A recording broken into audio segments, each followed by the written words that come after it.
right, next I would like to present SUNY Fredonia's very own environmental economist, Dr. Rhino. Give a round of applause. First thing I want to say is that the time has come to start reducing carbon emissions. So first, the time has come to start reducing carbon emissions. Svante Arrhenius published the first calculation of the effect on temperature of a doubling of CO2. Anybody have an idea what year that was when the first calculation? He talked about burning coal and what the problem could end up being. 1896.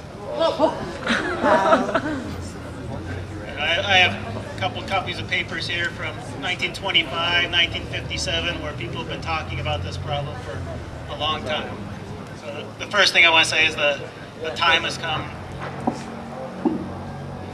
to do something. Yeah, bud.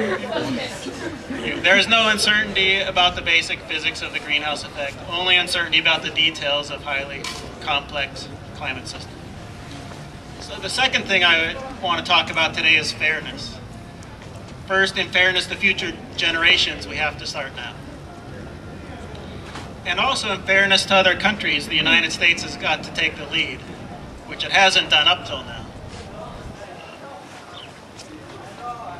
Some of our emissions today will remain in the atmosphere for over 200 years.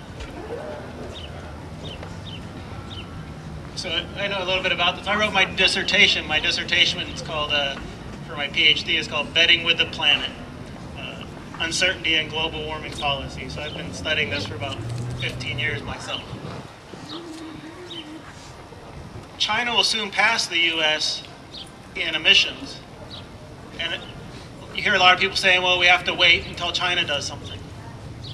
In fairness to China and other poor countries in the world, 25% of the emissions in the atmosphere now came from the United States.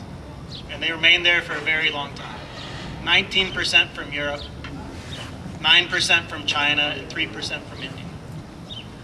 And so they have a lot of catching up to do if they're going to get to where we're at. And we have a lot of catching up to do if we're going to start reducing emissions like Europe has. Europe is back to 1990 levels now. We've increased 20% since 1990 in the United States. And so we're going to need to take the lead. Also, fairness on impacts. The poorest nations have the least ability to adapt, and the greatest percent of their economy is in agriculture and will suffer the greatest damages. And so we're causing most of the problem, and the greatest impacts are going to be on the poorest people of the world. So in fairness, we have to help China and India reduce emissions, because they have huge amounts of coal which they want to use. And so we're going to have to help them with technologies to either burn that cleaner or come up with alternative energy sources. And the third and final thing I want to say is that this is a marathon, not a sprint. The Clean Water and Clean Air Acts led to great advances in one generation, the 70s and 80s. The issue we confront here will take lifetimes. It will go beyond our own lifetimes. So to close on an optimistic note, last summer I was also in Norway at the 8th International Conference on Greenhouse Gas Control Technologies. And there were 1,000 leading scientists from around the world, also people from technology companies, from politicians. And the thing that struck me most when I was there at first is that nobody was questioning climate change there at all, like we hear in this country all the time. Everybody was looking for solutions. And so even all the U.S. oil companies were there represented. I sat down and talked to their representatives, except Exxon, who has been funding a lot of the anti-science, scientific uncertainty studies.